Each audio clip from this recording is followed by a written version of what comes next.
The first must-know tip, and to me this is the most important tip for the enjoyment of the game, you do not need a mic to play this game. A lot of other social deduction games out there require you to have a mic. There are no alternate features to be able to chat with players. The developers of this game understood that players might not want to use their mics and created an alternate way to communicate with players. It might seem wonky at first, but I promise you the more you use it, the better you're gonna get at using it, especially when you know where things are. Of course, when you're with your friends, it's probably better to chat, but I play a lot of solo games and I really enjoy that feel. Tip number 2. You do not always need to vote. I feel like this might be obvious because there's a skip vote button, but I notice a lot of the games that I play, people just feel like they need to vote every single night and start arresting people. The issue with arresting people willy-nilly is that you're gonna reveal the name of that player that is arrested. So if you're arresting people willy-nilly, especially if you end up arresting L, the head investigator, you're gonna lose the game. It is okay to skip the vote if you don't know. I promise you'll win more games using the skip button than you will just randomly voting for someone because everyone else decided to.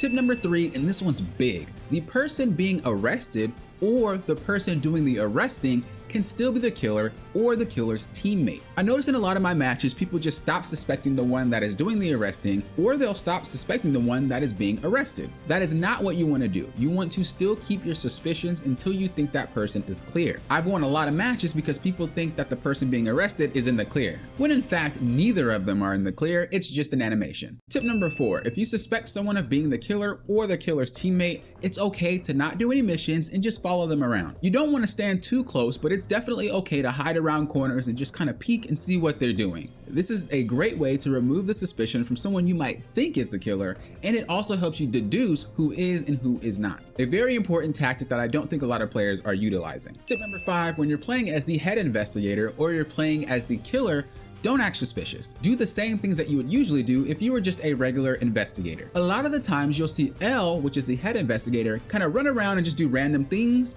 and try to be safe, or you'll notice Kira, which is the killer, walk around very confidently, searching bodies like they're not going to be in danger, and that's really one tall tale sign that that's Kira. So when you're either of those roles, you really do want to make sure that you're walking around and behaving normally so nobody suspects anything from you. Bonus tip, bonus tip, bonus tip. You can fake tasks by simply opening up your menu. When you open your menu, your character is going to have a magnifying glass. That is the same animation for every single task in the game. This is a great way of having someone let their guard down because they think that you're in a menu or they think that you're in an animation, when all that you're doing is pressing the button to look at your notebook and you can still see what's happening on your screen. If you want to see more Death Note action, I do have a link down below to a stream that I did yesterday. It's a Death Note challenge. So if you're interested in Death Note, the game, and you also want to see the challenge, check that out. And if you want to see more tips, tricks, guides, or anything for Death Note, make sure you hit that like. That way I know that you want to see more of this content. Until next time, you know what I always say. Think you guys are doing what? Popping often. Will often.